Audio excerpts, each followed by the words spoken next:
जिस क्राइसिस के दहाने पर आज पाकिस्तान खड़ा है। इससे पहले इतने बदतर हालात कभी ना थे। शॉपिंग मॉल, रेस्टोरेंट्स को 10 बजे बंद करने के स्ट्रिक्ट ऑर्डर्स हैं। इलेक्ट्रिक सेक्टर बिल्कुल कोलैप्स करने के कगार पर है। पावर क्राइसिस की वजह से हर इंडस्ट्री बहुत बुरी तरह मुतासिर हुई है। महंगाई 40 से 48% बढ़ गई है। जो चीज़ आज से 2 साल पहले 100 रुपये की थी, आज वो 140-150 रुपये की मिल रही है। ऐसा क्या हुआ कि बांग्लादेश इवन के अफगानिस्तान पाकिस्तान से आगे निकल गया है? सी पैक को बंद करवाने के पीछे इमरान खान का क्या किरदार है? इस पूरे सिनेरियो में पाकिस्तानी फ़ौज कहाँ पे खड़ी है? इस सारी सिचुएशन को अंडरस्टैंड करने के लिए इसकी रूट कॉज को समझना होगा। Pakistan, Pakistan, Pakistan, Pakistan, Pakistan. Amid the economic crisis in Pakistan, much of Pakistan's population of nearly 230 million people plunged into darkness. अगर इस वीडियो को देखने के बाद आपकी लाइफ में कोई वैल्यू ऐड हो, आपको कुछ सीखने को मिले, तो काइंडली अपने फ्रेंड्स एंड फैमिली के साथ शेयर करें ताकि मैं कल को मज़ीद बेहतर तरीके से वीडियो बना सकूं। जब पाकिस्तान और इंडिया की पार्टीशन हुई तो पाकिस्तान के हिस्से में 1/3 मिलिट्री आई और टोटल रिसोर्स उस वक्त जितने थे उसमें से 17% पाकिस्तान के हिस्से में आए थे। 921 मेजर इंडस्ट्रीज थी, उनमें से सिर्फ 34 पाकिस्तान के हिस्से में आई थी और उस टाइम सारा इकोनॉमिक कंट्रोल इंडिया के पास था। रिज़र्व बैंक उस वक्त पाकिस्तान और इंडिया दोनों का सेंट्रल बैंक था, मगर कंट्रोल सारा का सारा इंडिया ही के हाथ में था। इंडिया का टोटल उस टाइम बजट 400 करोड़ था, जिसमें से डिसाइड हुआ कि पाकिस्तान को 75 करोड़ दिया जाएगा और उस वक्त 20 करोड़ पार्टीशन के वक्त ही दे दिया गया और बाकी का 55 करोड़ बाद में अदा करने का फैसला किया गया। तकरीबन 1.5 करोड़ के करीब लोगों ने भारत से पाकिस्तान हिजरत की। अब इन लोगों को सेटल करना सबसे बड़ी प्रॉब्लम थी क्योंकि इन्हें यहाँ पे सेटल करने के लिए काफ़ी पैसा चाहिए था। लेकिन उस वक्त इंडिया और पाकिस्तान के दरमियान मसला कश्मीर का तनाज़ा भी अरूज पर था, इसलिए नेहरू ने सोचा कि बाकी का 55 करोड़ रोक लेना चाहिए, नहीं तो पाकिस्तान इस पैसे से वेपन खरीद कर हमारे खिलाफ ही यूज़ करेगा। पाकिस्तान की हिस्ट्री में कायद-ए-आज़म के बाद ना तो कोई इतना स्ट्रॉन्ग पॉलिटिकल लीडर आया और ना ही आने दिया गया। उनके बाद 29 प्राइम मिनिस्टर आए, लेकिन कोई भी अपना टेन्योर कंप्लीट ना कर सका। या तो किसी को मार दिया गया या कुर्सी से उतार दिया गया।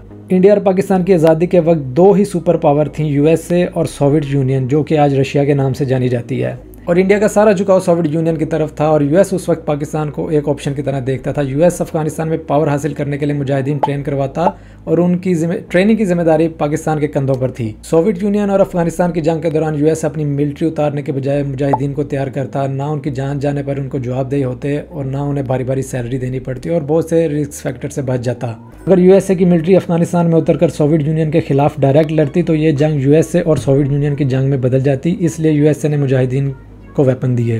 पाकिस्तान ने अफगानिस्तान की हर तरह से मदद की, खाना, ट्रेनिंग, वेपन्स, इस तरह उन्हें बिना मेहनत किए यूएसए की तरफ से पैसे आना शुरू हो गए, जो कि कभी एड और कभी ह्यूमन राइट्स की सूरत में आते थे।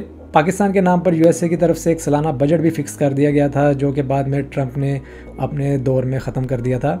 इन सब के बीच में पाकिस्तान ये भूल गया था कि उसने बिना मकसद दूसरों की लड़ाई अपने सर ले ली थी। ये जंग 1989 में ख़त्म हो जाती है और जो मुजाहिदीन यूएसए ने तैयार किए थे वो उस वक्त करंट गवर्नमेंट को गिराकर खुद इक़्तिदार पर काबिज़ हो जाती है।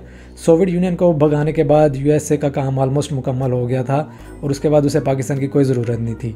ये सब कुछ परवेज़ मुशर्रफ ने एक इंटरव्यू में बताया है, जो कि अभी भी यूट्यूब पर पड़ा होगा। और ऐसे में एंट्री होती है चाइना की। दुनिया में बहुत से ममालिक हैं जिनकी economy oil, agriculture, IT sector पर चलती है, लेकिन पाकिस्तान की इकोनॉमी एड और लोन पर चलती है। जिस तरह यूएसए के लिए पाकिस्तान की स्ट्रेटेजिक लोकेशन अहम थी, इसी तरह अब पाकिस्तान की ये लोकेशन चाइना के लिए बहुत अहम है। इसलिए चाइना ने पाकिस्तान के साथ मिलकर सी पैक 2015 में बनाना शुरू कर दिया है और ग्वादर में भी एक पोर्ट डेवलप कर रहा है और जितना पैसा चाहिए चाइना बहुत आराम से लगा रहा है। और पाकिस्तान भी इसमें खुश था कि आईएमएफ से अब लोन नहीं लेना पड़ रहा और चाइना पाकिस्तान को लोन बहुत आराम से दे रहा है। अब तक चाइना पाकिस्तान को 35 बिलियन से ज़्यादा का कर्जा दे चुका है, जिसका इंटरेस्ट रेट भी आईएमएफ से ज़्यादा है।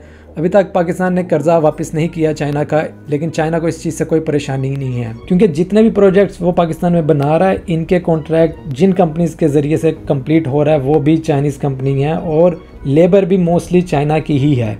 यही बात इमरान खान ने अवाम को समझाने की कोशिश की थी, इसलिए उसने अपने दौर में सी पैक पे काम रुकवा दिया था। सी पैक के बाद इंफ्रास्ट्रक्चर डेवलप हुआ, पैसा भी आया और सड़कें देखकर तो वैसे ही हमारे हुक्मरान और अवाम बहुत खुश होते हैं, लेकिन असल में ये एक डेट बेस्ड इकोनॉमी है। ना ही हमारे यहाँ इंडस्ट्रीज़ हैं, ना ही हमारे आईटी सेक्टर में तरक्की हो रही है। हमारी इकोनॉमी सिर्फ लोन और एड पर चल रही है। अब हमारे साथ हो ये रहा है, हम एक जगह से लोन लेकर दूसरी जगह से लेकर तीसरी जगह लोन दे रहे हैं, लेकिन अमाउंट ऑफ लोन उतनी ही है, उस पर इंटरेस्ट बढ़ता जा रहा है, जो कि महंगाई की सूरत में या टैक्सेस की सूरत में गरीब आवाम में से निचोड़ा जा रहा है। और आज हर पाकिस्तानी शख्स तकरीबन 2.5 लाख का मकरूज़ है। हमारी इकोनॉमी चल ही इस बेस पर रही है, लोन लो, उस लोन को उतारने के लिए एक और लोन लो, इसलिए आज दुनिया में बेकारी की नज़र से देख रही है। ऑन रिकॉर्ड हमारे प्राइम मिनिस्टर ने लाइव कहा था कि beggar can't be chooser, beggars can't be choosers. Pakistan के पास सर्वाइव की दो ही ऑप्शन है, या तो कोई हमें लोन दे या एड दे। 23 बार IMF से लोन लेने के बावजूद हमने उन्हें एक बार भी लोन पूरा वापस नहीं किया। दुनिया में माना जाता है कि गवर्नमेंट को लोन देना सबसे सेफेस्ट है, लेकिन पाकिस्तान के मामले में ऐसा नहीं है।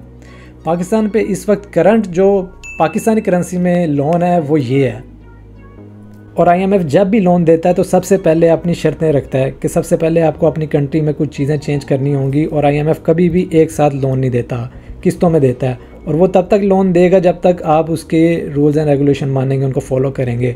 और वही हम फॉलो कर रहे हैं जो कि हमें महंगाई की सूरत में, टैक्सेस की सूरत में नज़र आ रहे हैं। पाकिस्तानी अवाम को एक अलग ही लेवल पे लूटा गया, कभी सड़कों के नाम पे, कभी डैम के नाम पे, जो आज तक वजूद में ही नहीं आए। इस करंट सिचुएशन से निकलने के लिए एड या लोन इसका हल नहीं है। इसके लिए हुकूमत को, अवाम को लॉयल होना होगा एक दूसरे के साथ और पाकिस्तान के साथ।